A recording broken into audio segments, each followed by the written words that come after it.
Muy buenos días, gracias a los amigos de los medios de comunicación que nos acompañan en nuestra acostumbrada rueda de prensa los días lunes. Hoy queremos,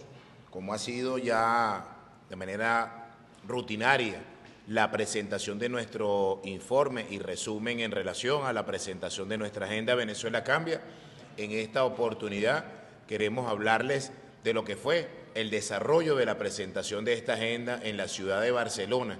en el estado Anzoátegui, el pasado día sábado, donde además pudimos no solo compartir con la estructura de nuestra organización política, sino también con presencia de alcaldes, de concejales, miembros de la sociedad civil en general, que pudieron conocer de primera mano esta presentación que es el capítulo del estado Anzoátegui, donde hay propuestas en específico que señalábamos dentro de la presentación de esta agenda, como son los tramos ferroviarios, como tiene que ver con los desarrollos de las puestas dentro de la petroquímica, dentro de PDVSA, el desarrollo turístico en general. Pues agradecer a nuestras autoridades, agradecer además a las personas que nos acompañaron en esta presentación. Es sumamente importante destacar que con la presentación en el estado Anzoátegui ya arribamos a 10 estados de nuestra Venezuela que hemos podido dar la presentación de la Agenda Venezuela Cambia. Y como continuamos y no nos pensamos detener en esta oportunidad, el próximo día viernes estaremos arribando a el estado Nueva Esparta, estaremos en Porlamar haciendo esta presentación de la misma manera que implica el capítulo Nueva Esparta y que puedan conocer, aprovechando además para extender la invitación a los distintos representantes de los medios de comunicación, a los actores de la sociedad en general, a los representantes de los gremios de los sindicatos y de las distintas organizaciones políticas, para que estén allí en primera fila y puedan terminar conociendo, como ya lo han hecho la mayoría de los estados de nuestra Venezuela. Importante destacar, ya desde tempranas horas del día de hoy, se ha dado inicio en varios estados del país el retorno a clases por parte de nuestras niñas y niños, encontrando muchísimas realidades. Cerca de 70% de los centros educativos que se encuentran en funcionamiento regular, cerca de un 40% que no están en las condiciones para que puedan funcionar como lo esperan los padres y representantes. Además, encontrándonos con la realidad cuando ya se oficializó un aumento del pasaje del transporte público a 10 bolívares, esa ruta que cuando ustedes la multiplican por 2 veces que tenga que tomar el transporte en cada uno de los hogares, ustedes ya tienen que pagar 20 bolívares en el día y lo multiplican por 20 días laborales, ya son 400 bolívares y el salario sigue estando estancado en 130 bolívares. Hoy es absolutamente importante y urgente que el Poder Ejecutivo Nacional preste gran atención a lo que es el aumento del salario mínimo en nuestra Venezuela. Hoy, cuando estamos observando que la lista de útiles escolares sobrepasan los 120, 130 dólares para que un niño o una niña pueda ingresar a su primer año de bachillerato y pueda ir con los mínimos útiles escolares. Pero a esto sin contar todavía lo que significa el uniforme escolar, lo que significa el pantalón, la chemise, la camisa, el par de zapatos para ir a diario al colegio, al liceo, pero además a esto agregarle los zapatos deportivos para la educación física y contar además que hay días que no van ni siquiera a clase los niños porque los maestros no tienen cómo pagar el pasaje, porque trabajar ya hoy en día dando clases a nuestras niñas y niños, simplemente vemos a maestros y maestras que hacen grandes esfuerzos para ir a pagar para dar clases y lo hacen con amor porque están cargados de absoluta mística, porque son además formadores por excelencia y que nosotros debemos dar gracias, como yo estoy seguro que lo hace la mayoría de madres y de representantes, a esas maestras y maestros que hacen esos grandes esfuerzos. Es por eso que queremos hoy exhortar al Poder Ejecutivo Nacional a tomar cartas en el asunto, no solo en el esquema que significa el retorno a clases, porque sabemos que se implementaron algo que denominaron las bricomiles, pero saben perfectamente que eso no está funcionando al 100%. Saben perfectamente que debe mejorarse el esquema de la aplicación para que funcionen los distintos centros educativos. Es el llamado, por eso inclusive dentro de nuestra propuesta de la Agenda Venezuela Cambia, a la necesidad de la reactivación de las comunidades educativas. que los padres y los representantes de manera activa puedan tener un seguimiento y un control al funcionamiento de cada uno de los planteles de educación que se desarrollan en nuestro país. Y a los transportistas que ya empiezan a cobrar un pasaje de 10 bolívares y seguramente siguen siendo insuficientes por lo que cuesta un juego de cauchos para la unidad de transporte, lo que significa renovar una flota de transporte público, pero lo que significa además los distintos repuestos y el servicio de estas unidades, pues nosotros queremos decirle que no tienen por qué maltratar en este caso a los pasajeros. Y nos referimos específicamente a las personas de la tercera edad, que deben legalmente pagar solo la mitad del pasaje, pero tampoco maltratar a los estudiantes. No dejar los estudiantes botados que cuando lo ven en una parada aceleran más y no se detienen simplemente porque son estudiantes y tienen que pagar la mitad del pasaje. Hoy, más que nunca, los venezolanos debemos ayudarnos entre todos. Y hoy el país está reclamando ese reconocimiento desde el espacio social, más allá de lo político, partidista o doctrinario, y es a donde nosotros queremos apuntar. Y dentro de ese mismo marco, dentro de lo que ha sido el desarrollo de las últimas horas y días en el plano internacional, destacar varias cosas. Importante, se llevó a cabo una reunión que tiene que ver específicamente con lo que ha sido las sanciones y el bloqueo en los países del mundo, y ahí estuvo presente, por cierto, el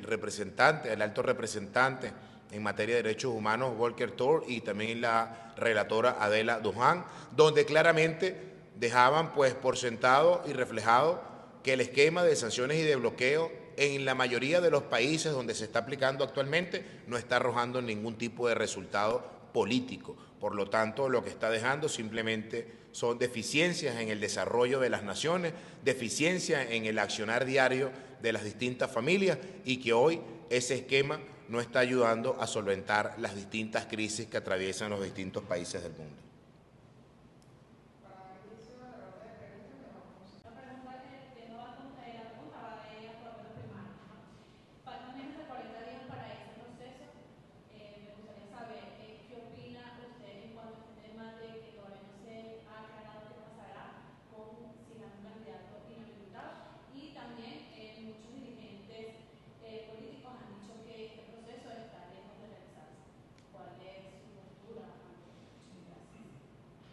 Sí, muchas gracias. Efectivamente, cuando estamos viendo este tipo de procesos que siguen intentando avanzar de manera altamente improvisada, altamente desconectada de la realidad venezolana, hoy cuando vemos estos escenarios y vemos estudios inclusive que levantan algunas encuestadoras,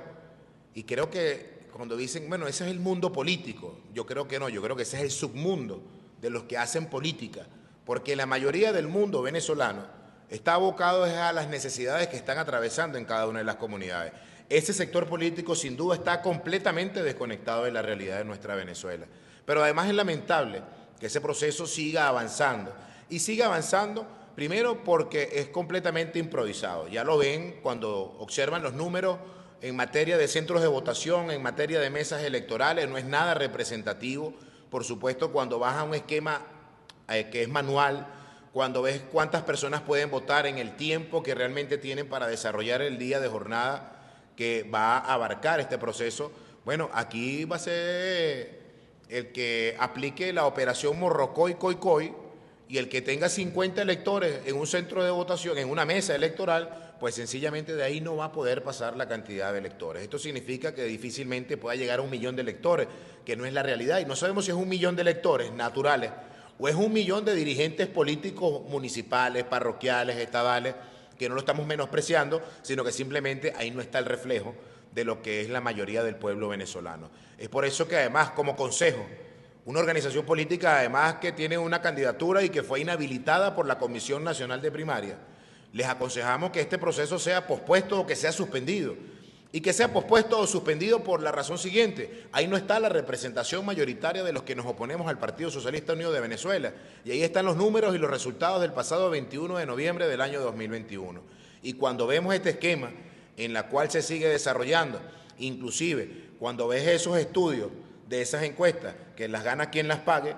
obviamente, y ves que una encuesta la gana una inhabilitada o la otra encuesta la gana otro inhabilitado. Y eso es una realidad política, sea injusta, sea inconstitucional, sea ilegal, como la quieran ver, pero es una realidad política. Y que el pueblo venezolano no puede estar a expensas de falsas expectativas, de que le sigan mintiendo a los venezolanos, pero además hay otra realidad jurídica y tiene que ver con la ley orgánica de los procesos electorales, donde además también sancionan a las personas y a las instancias que promuevan candidaturas que no gozan realmente de los requisitos de ley, como lo indica la propia Constitución, y que en un momento determinado, cuando vayas a inscribir una candidatura, el sistema te diga de manera inmediata y automática que usted no puede ser candidato o no puede ser candidata. Pues nosotros lo que queremos ante esto es simplemente dejar como consejo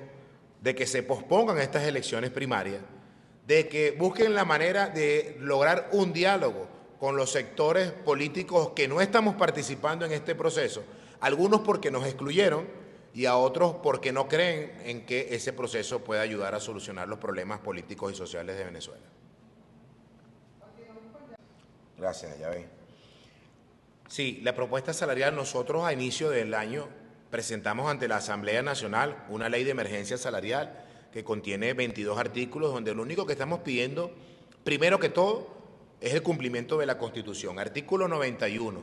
contempla claramente cuáles son los indicadores a tomar en consideración al momento de poder ajustar el salario en nuestra Venezuela. Y habla claramente, indica, la cesta básica y la cesta alimentaria serán los principales indicadores para poder tomar decisión en materia de ello. Hoy decir un monto acá seguramente sería una irresponsabilidad porque tenemos muchísimas realidades, pero que hay que tomar en cuenta. ¿Qué hemos pedido nosotros ante esto? La necesaria activación de un diálogo social. El diálogo tripartito es fundamental, donde estén representados los patronos, donde esté representado además el Estado y los trabajadores, pero no los sindicatos de los partidos del partido de gobierno, que estén realmente los representantes de los sindicatos de los trabajadores, del sindicato de trabajadores, en este caso de la educación, de la salud, de la administración pública en general, sin ningún tipo de temores al debate, sin ningún tipo de temores de que hay una realidad, y es muy clara. Acaban de anunciar ante el Ministerio la oficialización del aumento del pasaje. Bueno, es sencillo, son 20 días laborales como mínimo. Multipliquen eso por los 10 bolívares en la cual está un venezolano cuando sale de su casa, que usa un solo transporte. Mire, si usted vive en Catia, usted se llega a la Plaza Catia, se monta en la camionetica y llega inmediatamente hasta Chacaíto, porque trabaja en Chacaíto, son 10 bolívares, y para regresar a su casa pagan los mismos 10 bolívares, son 20 bolívares, por los 20 días son 400 bolívares y hay un salario mínimo de 130. Arranquemos por allí y luego nos vamos por la proteína del pobre. ¿Cuánto cuesta un cartón de huevo? ¿Cuánto cuesta un kilo de queso blanco? ¿Cuánto cuesta un pollo entero? ¿Cuánto cuesta un kilo de bistec? Y ahí empiezas inmediatamente a conocer la realidad de lo que vive el venezolano. Por eso nosotros, ante esto, el llamado al Poder Ejecutivo para tomar decisiones en materia del aumento salarial, el aumento salarial que además tiene 18 meses que no se logra aumentar en nuestro país, y que es necesario entonces que la implementación de este diálogo social se lleve adelante para que determine los montos en la realidad de lo que la gente está esperando y está necesitando. En relación a la alianza que se ha venido trabajando desde el año 2020, por así mencionarlo, de los factores que hacemos vía dentro de la Asamblea Nacional, lo que fuimos miembros de la Alianza Democrática, hoy que nos encontramos en un espacio donde estamos evaluando la incorporación de otros sectores políticos que no estuvieron dentro de la alianza y que hemos venido proponiendo desde nuestra organización política y conversando con las otras organizaciones, es que podamos crear una gran coalición, una coalición democrática nacional por Venezuela, que no solo incluya a los partidos políticos, que incluya también a los dirigentes de los gremios, de los sindicatos y los distintos factores, porque todos somos absolutamente necesarios y que los partidos no necesariamente hoy en día están ocupando la mayoría del interés de la población venezolana, y es por eso que hoy podemos decir que dentro de ese esquema de Acción Democrática, de Primero Venezuela, del Cambio, de Mi Unidad, Voluntad Popular, Venezuela Unida y otros factores, ya decidimos de que aquí en este sector no va a haber primaria. En este sector la decisión que tomemos la vamos a tomar en base a que exista una candidatura con única dos metodologías. Una puede ser por la vía del consenso, es la primera que tenemos como opción para tomar la decisión de una candidatura. Y la segunda, que si llega a haber algún tipo de posibilidad de baremo, es que ese baremo sea a través de unas encuestas. Y lo hemos asumido como organizaciones políticas serias, responsables, y que en los próximos días estaremos anunciando al país la conformación de esta coalición, los miembros de esta coalición y la propuesta que le estaremos haciendo al pueblo venezolano que trabajará en función de esta coalición. Y en relación a esta propuesta que se pudo discutir del control de los medios de comunicación de las plataformas digitales, miren, aquí en nuestro país particularmente, cuando empezó el esquema de que aquí se estaba dolarizando de facto en nuestro país, decían que era culpa de una página web, de una plataforma digital que ponía el precio del dólar. Bueno, hoy en día tenemos una página criminal y es la página del Banco Central de Venezuela, que indica que el dólar está por encima de los 33 bolívares. Eso entonces, bueno, irán entonces a inhabilitar la página del Banco Central de Venezuela. Si vamos a hablar de que ese tipo de cosas es controlar, ¿para controlar qué? Hay una realidad en el país, hoy más que nunca se observa cuando usted va a las comunidades, ustedes ven que ahí está la permanente protesta de parte del ciudadano. ¿Qué está esperando el venezolano? El momento ideal. ¿Sabe cuándo es el momento ideal? Ese domingo en el que convoquen las elecciones y salgamos a derrotar a Nicolás Maduro o a cualquiera de la propuesta que lleve el Partido Socialista Unido de Venezuela, y el venezolano va a saber perfectamente por quién va a votar. No por el partido, no por una persona en particular, va a votar por la mejor propuesta, por el mejor proyecto, y es lo que estamos transmitiendo en nuestra Venezuela. Hoy no andamos promoviendo la candidatura de Juan Carlos Alvarado, estamos promoviendo la agenda Venezuela Cambia por la Venezuela posible. Propuesta tangible que la podrá llevar adelante Juan Carlos Alvarado o quien quiera abrazarla, asumirla y comprometerse con que lo que está allí expresado, que es la mayoría del pueblo venezolano, pues entonces lo asuma y lo lleve adelante.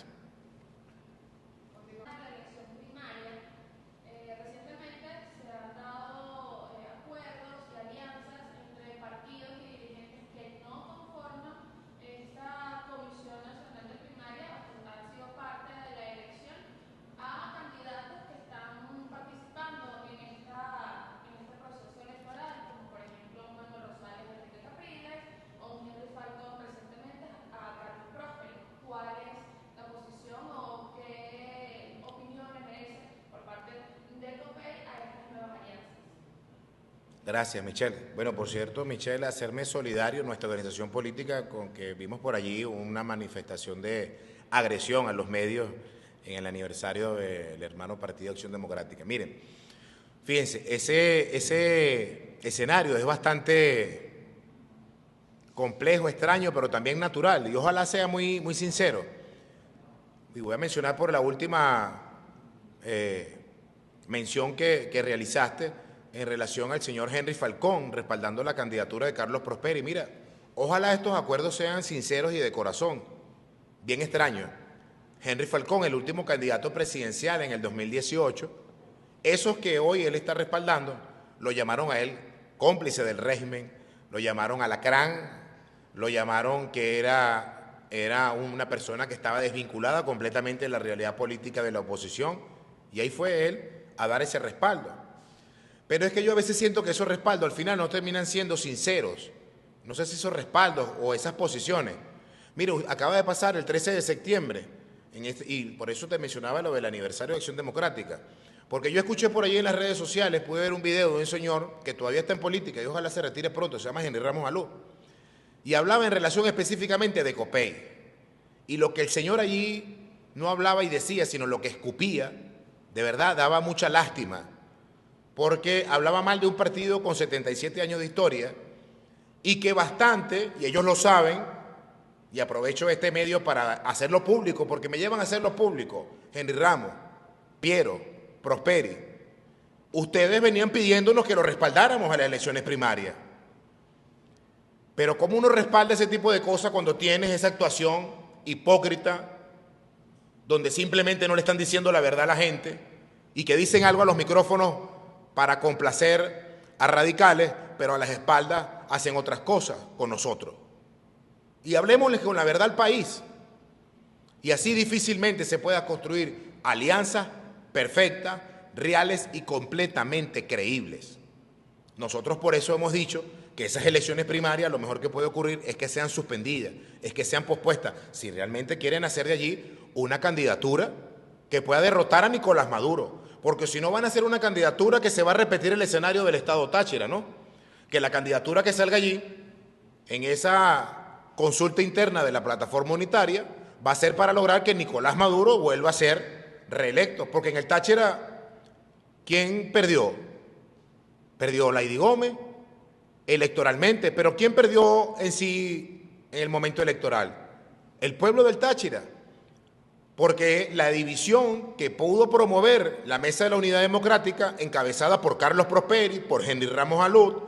por Roberto Enrique, y ahí están los videos, yo si quiere la próxima semana o en los próximos días les muestro el video, donde ellos asumen allí el compromiso de derrotar a Lady Gómez, y asumen en consecuencia de manera taxativa de que le entregan la gobernación a Freddy Bernal. Y es lo que quieren hacer con Venezuela. Se están prestando para ser cómplices del gobierno y lograr que Nicolás Maduro siga en la presidencia de la República. Y nosotros como organización política seria no pensamos permitir que los que han venido haciendo con el gobierno negocio los últimos 23 años,